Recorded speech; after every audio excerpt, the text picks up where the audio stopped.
கோல் இல்லாமல் நம்ம எஸ்ஐபி ஆரம்பிக்க கூடாது. ஸோ உங்களோட எஸ்ஐபி இன்வெஸ்ட்மெண்ட் பயணமும் கண்டிப்பாக எங்கே போகிறோம், எத்தனை வருஷம் கழித்து நம்மளுக்கு வேணும் அப்படிங்கிறது நம்ம தெளிவாக தெரிஞ்சால் மட்டும்தான் நம்ம அதில் வெற்றி அடைய முடியும். என்ன அமௌண்ட் உங்களால் பேர் பண்ண முடியுமோ அந்த எஸ்ஐபி அமௌண்ட்டை மட்டும் நீங்கள் சூஸ் பண்ணுங்க. பாஸ்ட் ரிட்டர்ன்ஸை பார்த்துட்டு இன்வெஸ்ட்மெண்ட் பண்ணவே பண்ணாதீங்க. So shorter span of SIP உங்களுக்கு நஷ்டத்தை கொடுக்குங்கிறத மறந்துடாதீங்க. ஏன்னா ஒரு ஃபண்டு ஸ்டாக் மார்க்கெட்டோட டைரக்டா ரிலேட்டட்ல இருக்கிறதுனால ஏற்ற இறக்கங்கள் தினைக்கும் தான் இருக்கும். அதுக்காக தினைக்கும் நம்ம ஃபண்டை ஏ ஃபண்ட்லேருந்து பி ஃபண்டுக்கு மாற்றிட்டு இருக்க முடியாது.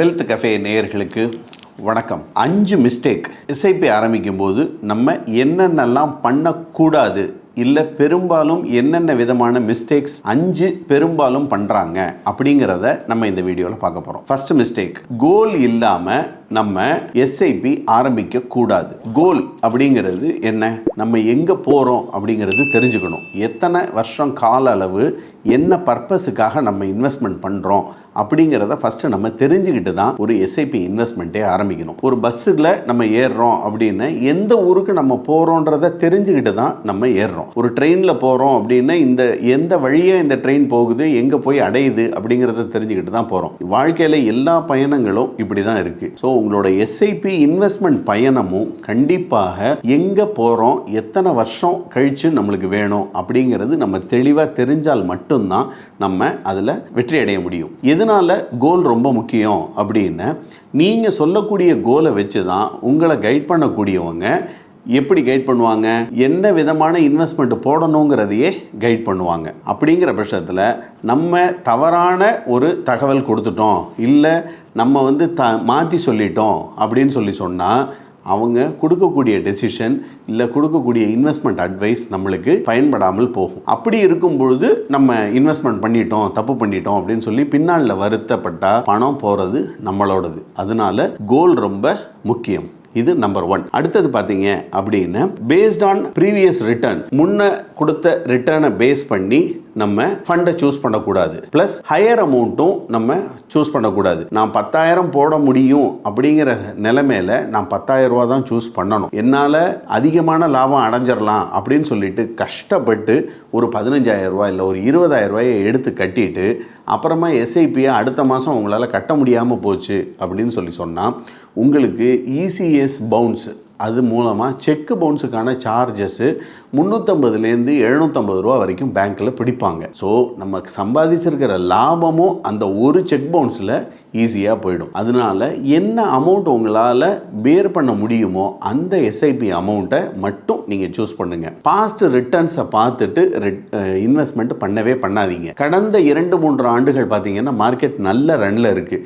நிறைய ஃபண்ட்ஸ் 20%, 30%, 40% கொடுத்ததை நீங்கள் பார்த்துருந்துருப்பீங்க. ஆனால் இது நிரந்தரம் இல்லை. கடந்த கால ரன் அப்படியே தொடராது. மார்க்கெட்டில் இன்னொரு கரெக்ஷன் ஒன்று வந்துச்சுன்னா இந்த இன்வெஸ்ட்மெண்ட்டு ஆவரேஜ் அவுட் ஆகும். அதனால கடந்த கால ரிட்டர்னை கணக்கு பண்ணி 25% கிடைக்கிது அப்படின்னு சொல்லிட்டு 4 வருஷத்தில் டபுள் ஆகும்லாம் கணக்கு பண்ணாதீங்க. உங்களோட இன்வெஸ்ட்மெண்ட் நீங்கள் போடும் பொழுது பாஸ்ட் ரிட்டர்ன்ஸை கணக்கு பண்ணாமல் கன்சிஸ்டன்சி அந்த ரிட்டர்னில் இருக்கான்றதை மட்டும் நீங்கள் பாருங்கள். 3வது மிஸ்டேக் நம்ம மேக் பண்ணுறது என்ன அப்படின்னு பார்த்தீங்கன்னா, shorter span of SIP time. Shorter span அப்படின்னு ஒரு வருஷத்துக்கு ஈக்விட்டி ஃபண்டு சூஸ் பண்ணுறதோ, இல்லைன்னா ஒரு தவறான ஸ்மால் கேப்போ மிட் கேப்போ குறுகிய காலத்துக்கு ஒரு 2 வருஷம் 3 வருஷத்தில் அந்த பணம் பழைய ரிட்டர்ன் இவ்வளோ தருது அப்படின்னு சொல்லிட்டு ஷார்ட்டர் ஸ்பேனுக்கு எஸ்ஐபி போடுவது மிகப்பெரிய தவறாகும். நீங்கள் அந்த மாதிரி டைரக்டில் போனாலும் சரி, இல்லை ரெகுலர் மூலமாக அந்த மாதிரி போனாலும் சரி, உங்களுக்கு அது பயங்கரமாக அது நஷ்டத்தை கொடுக்கும். ஷார்ட்டர் ஸ்பேனில் நீங்கள் தவறான ஃபண்டை சூஸ் பண்ணிட்டீங்கன்னா அது உங்களுக்கு நஷ்டத்தை கொடுக்கும். நீங்கள் சூஸ் பண்ணக்கூடிய ஃபண்டு எத்தனை வருஷம் ஒரு ஆவரேஜாக இருக்கணும் அப்படிங்கிறது கணக்கு இருக்குது. அதுக்கு ஏற்ற மாதிரி உள்ள ஃபண்டை சூஸ் பண்ணிங்கன்னா தான் உங்களால் லாபம் நல்லா அடைய முடியும். அது இல்லாமல் நம்ம பாட்டுக்கு நம்ம 30% ரிட்டர்னும் கடந்த ஒரு வருஷத்தில் கொடுத்துருக்கு சார், அதனால் இன்றைக்கி எனக்கு போடுங்க எஸ்ஐபி, இந்த ஒரு வருஷம் முடிவில் நான் திருப்பி இதே 30% பக்கத்தில் நான் எடுத்துக்கிறேன் அப்படின்னு சொல்லிட்டு மட்டும் தயவு பண்ணி நினைக்காதீங்க. So shorter span of SIP உங்களுக்கு நஷ்டத்தை கொடுக்குங்கிறத மறந்துடாதீங்க. நம்ம பண்ணக்கூடிய காமன் 4வது மிஸ்டேக் என்ன அப்படின்னு பார்த்தீங்கன்னா, எஸ்ஐபியை ஸ்டாப் பண்ணுறது. அதாவது முக்கியமாக வாலட்டாலிட்டி போது ஸ்டாப் பண்ணுறது ரொம்ப ரொம்ப தவறான ஒரு விஷயம். வாலட்டாலிட்டி தான் ஒரு எஸ்ஐபியோட நண்பன் அப்படின்னு சொல்லி பல பேர் சொல்லி நீங்கள் கேள்விப்பட்டிருப்பீங்க. ஏன் வாலட்டாலிட்டி நண்பன்? ஒரு என்ஏவியை நம்ம 100 ரூபா என்ஏவியில் நம்ம எஸ்ஐபி வாங்கிட்டு இருக்கோம். வாலட்டாலிட்டி ஆகும்போது 100 ரூபா என்ஏவி 80 ரூபா வந்ததுன்னு வச்சுக்கோங்க, நம்மளுக்கு கூடுதலாக 20 ரூபாய்க்கான யூனிட்ஸு நம்மளுக்கு அடிஷ்னலாக கிடைக்குங்கிறத மறந்துடாதீங்க. தங்கம் விலை குறையும் போது நம்ம வாங்குவோமா விற்போமா? வாங்க தான் வாங்குவோம். ஸோ 5000 ரூபா வித்துட்டு இருக்கிற தங்கம் 4500 ரூபா ஆச்சுன்னா எனக்கு எப்படி கிராம் எனக்கு கூட கிடைக்குதோ அதே மாதிரி என்ஏவி குறைஞ்சது அப்படிங்கும்போது நீங்கள் கண்டிப்பாக அந்த தருணத்தை யூஸ் பண்ணி நீங்கள் வாலட்டிலிட்டி உங்கள் நண்பனாக்கி அந்த சமயத்தில் நீங்கள் அடிஷ்னல் பர்ச்சேஸு பண்ணுறது நல்லது. அதனால் நீங்கள் வாலட்டிலிட்டி போது எஸ்ஐபியை ஒருபோதும் ஸ்டாப் பண்ணிடாதீங்க. எல்லாரும் பண்ணக்கூடிய காமனான கடைசி 5வது மிஸ்டேக், முக்கியமான மிஸ்டேக் என்ன அப்படின்னா, ஃபண்டை ரிவ்யூ பண்ணுறது ரொம்ப ஃப்ரீக்வெண்ட்டாக ரிவ்யூ பண்ணுவாங்க. 1ஆம் தேதி பணம் போட்டிருப்பாங்க, 3ஆம் தேதி ஃபோலியோ அலர்ட் ஆகிடுச்சான்னு பார்ப்பாங்க, 5ஆம் தேதி என்ன சார் இது நெகட்டிவில் போயிடுச்சு, மைனஸில் போயிடுச்சு அப்படின்வாங்க. ஏன்னா அவங்களுக்கு வரக்கூடிய ஸ்டேட்மெண்ட்டில் பார்த்தீங்கன்னா சிஏஜிஆரில் -21% அப்படின்னு இருக்கும். புள்ளி விவரத்தில் தான் என்ஏவி குறைஞ்சிருக்கும். அவங்களுக்கு சிஏஜிஆரில் வருடாந்திர ரிட்டர்னில் அதிகமாக காமிக்கும்.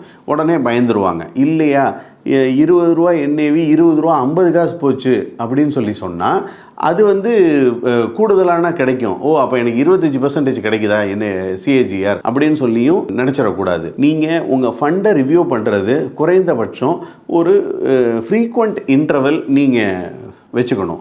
ஒரு ஆண்டோ இல்லை 2 ஆண்டுகளுக்கு ஒரு முறையோ 3 ஆண்டுகளுக்கு ஒரு முறையோ வருடமோ அந்த கரெக்டான பீரியடில் தான் நீங்கள் அதை ரிவ்யூ பண்ண முடியும். ஏன்னா ஒரு ஃபண்டு ஸ்டாக் மார்க்கெட்டோட டைரெக்டாக ரிலேட்டடில் இருக்கிறதுனால ஏற்ற இறக்கங்கள் தினைக்கும் தான் இருக்கும். அதுக்காக தினைக்கும் நம்ம ஃபண்டை ஏ ஃபண்ட்லேருந்து பி ஃபண்டுக்கு மாற்றிட்டு இருக்க முடியாது. அந்த ஃபண்டோட கேரக்டரிஸ்டிக்ஸ் பிரகாரம் அது எப்படி பெர்ஃபார்ம் பண்ணுதோ அதுக்குன்னு ஒரு சைக்கிள், அதுக்குன்னு ஒரு ஸ்பேஸ் நம்ம கண்டிப்பாக கொடுத்தாகணும். அப்படி கொடுத்தோம்னா மட்டும்தான் அந்த ஃபண்டு வளரும். ஸோ இப்போ நான் சொன்ன இந்த 5 மிஸ்டேக்கை மட்டும் தயவு பண்ணி பண்ணிடாதீங்க. இது குறித்து உங்களுக்கு மேலும் தகவல்களோ இல்லைன்னா உங்களுக்கு சந்தேகங்கள் ஏதாவது இருந்தது அப்படின்னா நீங்கள் எங்களுக்கு கமெண்ட் பண்ணுங்கள். நாங்கள் உங்கள் சந்தேகத்தை தீர்த்து வைக்கிறோம். மீண்டும் இன்னொரு நல்ல வீடியோவில் உங்களை சந்திக்கிறேன். நன்றி, வணக்கம், வாழ்க வளமுடன். இந்த வீடியோ உங்களுக்கு பிடிச்சிருந்தா லைக் பண்ணுங்க, ஷேர் பண்ணுங்க, கமெண்ட் பண்ணுங்க. மறக்காம வெல்த் கஃபே தமிழ் சேனலை சப்ஸ்கிரைப் பண்ணிட்டு பெல் பட்டனை கிளிக் பண்ணுங்க.